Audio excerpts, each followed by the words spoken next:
Hello everyone, welcome to Mark's Shrimp Tanks. This will be my first proper video of 2025, and guys, we're going to look forward to a lot of things this year. I have big plans, right? So we are going to talk about that. A bit about myself. If you're new to my channel, I am like a professional shrimp keeper. I do this for a living. I make money from it, and yeah, we breed lots and lots of shrimp. I've written a book as well. If you want to go and check it out and yeah, maybe learn how to breed shrimp like I do. Guys, I'm very excited for this year because I think this might be the year where we go full tonto on actually breeding shrimp, right? Because I'm seriously considering building a breeding facility at the back of my house to breed shrimp because yeah, it is really working out well for me. Doing what I do, doing what I say in my book. I'm not going to go over all the details on exactly how we breed so many bee shrimp in this video today because it's spread out over probably the last year, my methods on doing it. If you want to have like a quick fire hack code to doing it, just grab a copy of my book. I'll be going over all the details of the stuff that I do in my book in videos over the year as well, right? So you're not, if you don't buy it, if you can't afford it, then don't worry about it. You'll get all the information you need from my channel as well. So I thought today, guys, that we would feed the tanks, and yeah, let's see how our Caradina breeding has come along. And we're going to look at our Opal Ule as well because yeah, I'm breeding bazillions of these guys, right? And it's about time that I actually started to earn a little bit of money from them. So that is the project for this year. Kind of go properly professional as a professional shrimp keeper, and yeah, let's see where we are at. Alright guys, before we go on to the macro photography, because I'm going to do that in a second, let me just quickly show you my room as an overview so you can get a gist as to what it looks like inside. Right, let's do that now. Let's see if I can turn you around. The camera wants to look at me instead. Let's have a little look around. Right, so there's the entrance to my room. I'm in the basement of my house, and this is part of the reason why I want to try and move a lot of my tanks outside, right? Because Norway gets very cold, right? Outside today it's -20, right? So any moisture and stuff that we have built up in my house wants to go to the windows. Let me see if I could turn you around so you can see the windows. Right, and right now I have them kind of covered with insulating foam, and this does help quite a bit. Like if we go over to the windows, you can see that there's very minimal moisture. And guys, all of my tanks in here, bar the saltwater ones, are mostly open top. Now you see them like this, which means I do actually have to top them up once a week. I call it Top Up Tuesday. We actually have to go over all of this once a week and top it up with pure reverse osmosis water, and then we are good to go. Right, so over this side is just basically the entrance, a lovely poster from Kelvin Wong, which I refer to quite a bit. Camera wants to look at the door. He sent me this, thank you very much, Kelvin. And it's always a good reference for me and you guys if you get stuff like this, so you can reference your own shrimp breeding and see, like for example, are my boa comparable to this? Mine are in my room now, right? So I know that I can sell higher grade boa. That's how we do it, right? So I have some lovely red boa as well, which we'll see in a second. And then over this side we have the dehumidifier. I think I have it set at 40, so it's at 41 right now. This is perfect, guys, for this room. 41 humidity for this room is perfect, right? So bear in mind, next door on this side here is where we actually dry the clothes, right? So I was going to actually build that room there into another room for us to do all of our washing and stuff in, and have more shrimp tanks. But I thought, why don't we just look into buying a facility in Norway? You're talking probably, guys, you're talking about $50,000 for me to get an extra building put on the side of the house. And I mean, it would be an actual separate building. You need plan permission. We might even do it like a double big garage type thing and have half of it just as a breeding facility for my shrimp. Basically like this, lots of racks, water management and big pumps and all that kind of good stuff, right? So that is something I'm looking forward to in the future. And guys, it actually ties in with another thing. We have an electric car. Electric cars don't typically charge too well in the cold, so I'm thinking, why don't we have a garage that's also really well insulated so the cars actually charge properly. So there's the thinking behind it, where I could probably sell this to my wife as an idea. You know, why don't we do this so that we can do this to do this, right? So breeding facility / garage will be built, I think, right? So let's have a look at my other stuff in here. Banana plants, guys. If you don't use banana leaves in your tanks, then you're missing out on a lot, right? So yeah, I have them all in here. As soon as they start to dry, underneath here you see all these little dry bits and stuff. I put them in this basket over here, right? And this basket is just a bicycle basket that my wife no longer used. So yeah, it goes here, right? So this room was basically the old washroom for drying clothes, right? So it was perfect for me to have shrimping, right? So here we have the boiler over here, and we have all the bare pipes and whatever else. And before, people have said to me, you should cover the copper pipes so that moisture doesn't stick to it and cause condensation and stuff. Well, this whole setup here heats the room, right? I never have to have my heater on here. There is a heater and it's set to 22 degrees Celsius. It's not on right now, and the room is 22 degrees Celsius, so it's just the perfect temperature. I also like to have a fan on here just to circulate all the air in here. And this helps, guys, a lot with avoiding stuff like mold in the corners of your walls, because you think having all these tanks in a room in your basement, you'd have issues with mold and stuff on the roof. And yeah, you can kind of see my roof. There's no black spots anywhere in this room, and you can look in the corners and stuff, and there's no black spots, right? So for humidity specifically, you want nice airflow going round, and I just have this fan just on all the time, going around like this, and it helps to circulate the air in here, and then all that air goes past the dehumidifier behind me here as well. And yeah, the room is just perfect, right? So that is the atmosphere of the room, if you want to call it the atmosphere. How we managed to maintain the room to be perfect for the shrimp tanks, because none of these tanks are heated at all. It is a big issue, I would say, for people that have multiple tanks, especially if you have a house, multiple sockets and all that kind of stuff. You're better actually moving away from heaters altogether. And yeah, if we look at the shrimp, you'll see what I mean, right? So this room is, I think I said 21, let me see, 22, so it's 22 near the floor. It'll probably be a little bit warmer up here.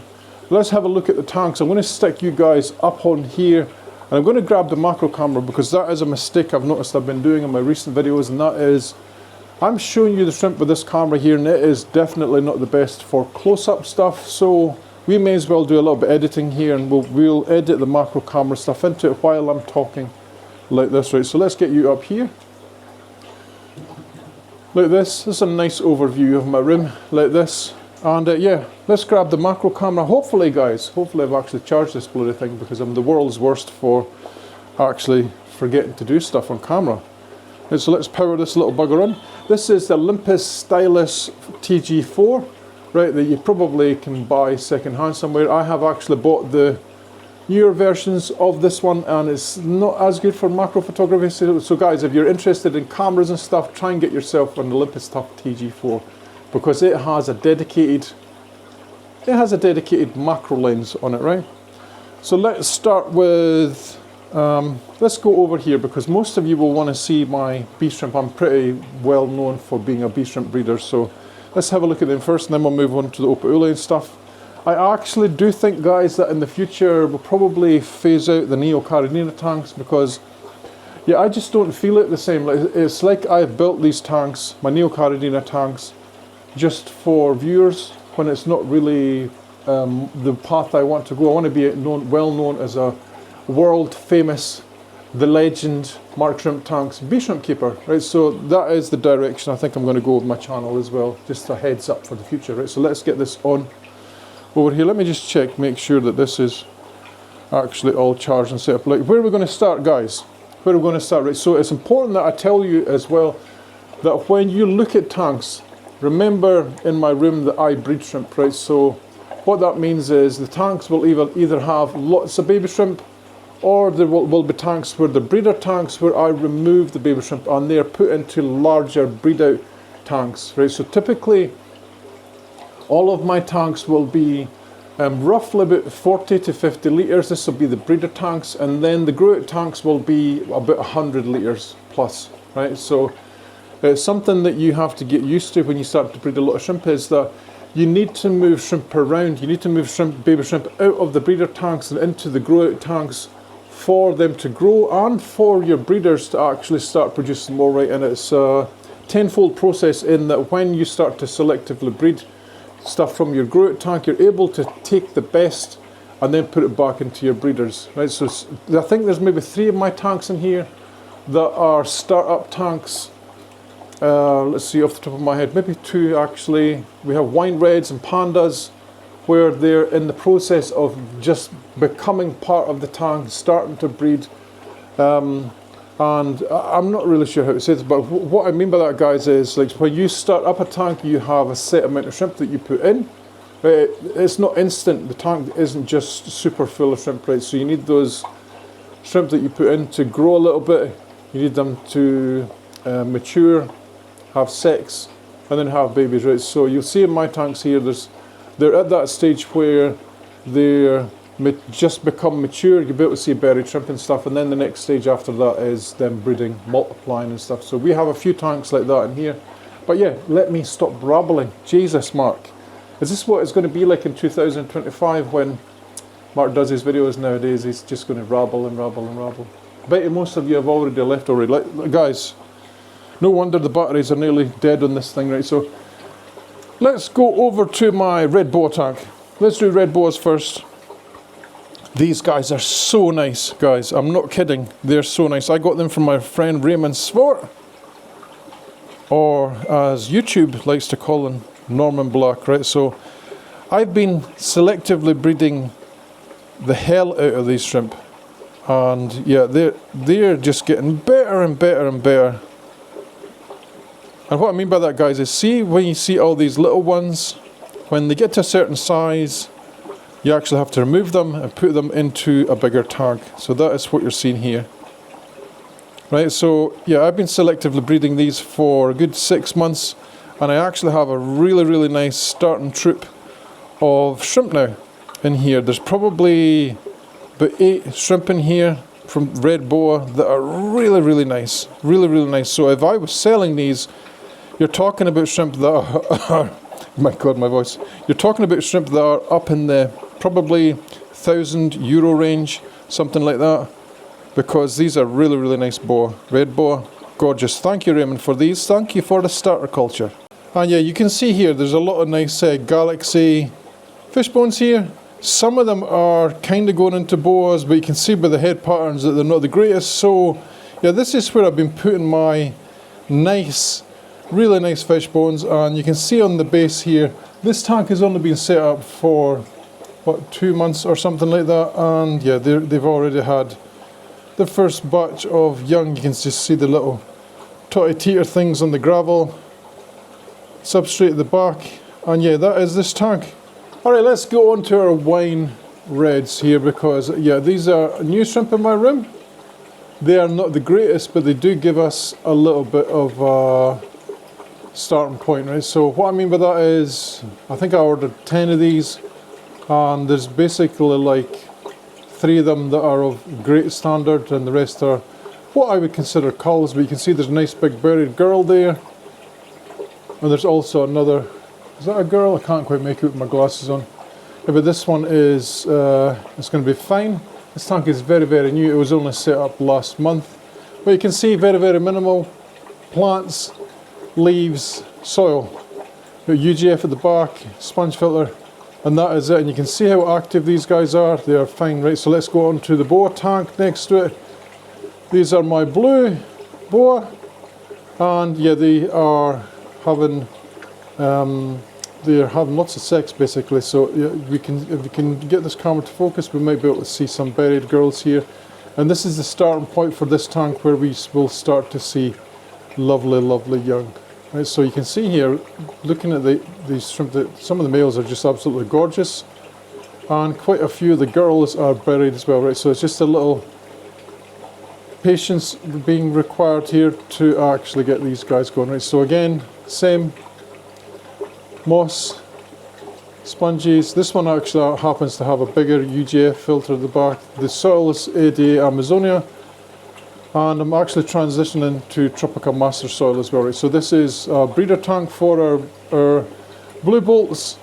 Same again at the back, moss. I'm only going to mention this one more time, guys. Moss, a little bit at the back, UGF, sponge filter, leaves, and that is it. And you can see what I'm doing here is most of these are girls, females, and they're all buried. And it's basically like a conveyor belt, guys. So we're going to go from all these little ones here, they're going to be taken out of the tank, and then they're going to be placed into a grow out tank upstairs, which I showed you in the last video. Let's go over to our crystals, which are doing really, really well. Look at all the young. This soil is tropical plant soil, in case you're wondering. I've actually managed to get it to work. So if you see that your soil or your plants are not growing well, like what was happening with this moss at the back here, give it 1 squirt of Tropica Premium Nutrition Fertilizer and the plants will go back to being nice again, right? And you get all the little critters on the sides and the algae build up and stuff and whatever else, right? So yeah, you can see lots of babies, lots of adults. Tank is looking good. Now let's have a look in this tank here. Not so many young because we moved them out, as we just talked about. These are my fancy crystal blacks. Lots of buried girls. Same thing again. If anything, this tank has just a little bit too much floating mass we talked about in the last video. You want as little floating mass as possible. This is my panda tank. Right, so in here again there's very, very minimal shrimp. And you can see that, yeah, there's no breeding yet, but you can see, I think this is Tropica plant soil as well. So we're waiting on these guys to start breeding. Right, so here is the old crystal tank. Remember guys, I told you about there being so many baby shrimp in the tank. Well, yeah, there really was, right? So we're waiting on these guys growing up just a little bit more so I can actually move them out so I can reset this tank. Goldens, breeding like the clappers, they will get their own breeder tank because right now I only have 1 tank for them in total, and it's just, yeah, you really need to separate them for them to start growing properly. Or you will end up with just a lot of small shrimp in the tank. Banana leaves, remember I was telling you about banana leaves, make sure you have them in the tank. And your shrimp will grow like mad. Here is my, I think this is the boa slash fishbone culls or lesser grade ones, right? So you can see here, like some of them are still boa, but they're just a lower grade than the tank above.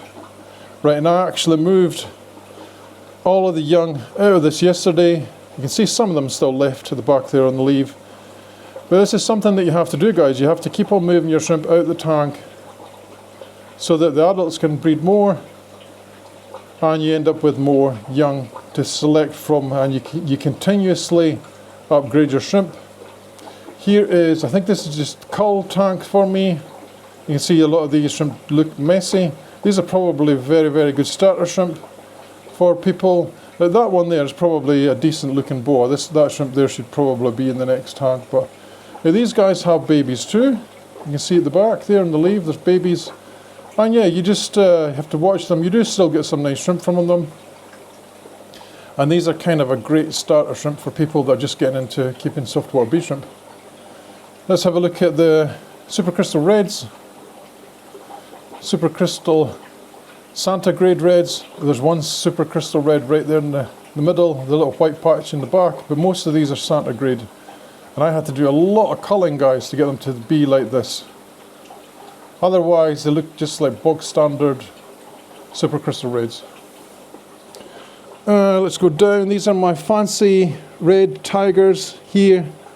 And yeah, these basically, guys, they started from maybe 2 shrimp.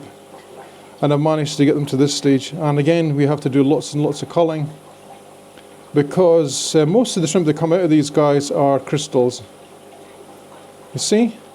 Lovely bit of Poseidons in there. Banana leaves, sponge filtration, very, very minimal floating plants. And this is the old breeder tank for my blue bolts, and you can see that there's getting less and less shrimp in here as I manage to take out the young. Alright, again, it's very simple setups. Now this tank is the exception to the plant rule where we have very, very minimal plants, and that's because there's just so many shrimp in here that you get away with having much more plants in the tank.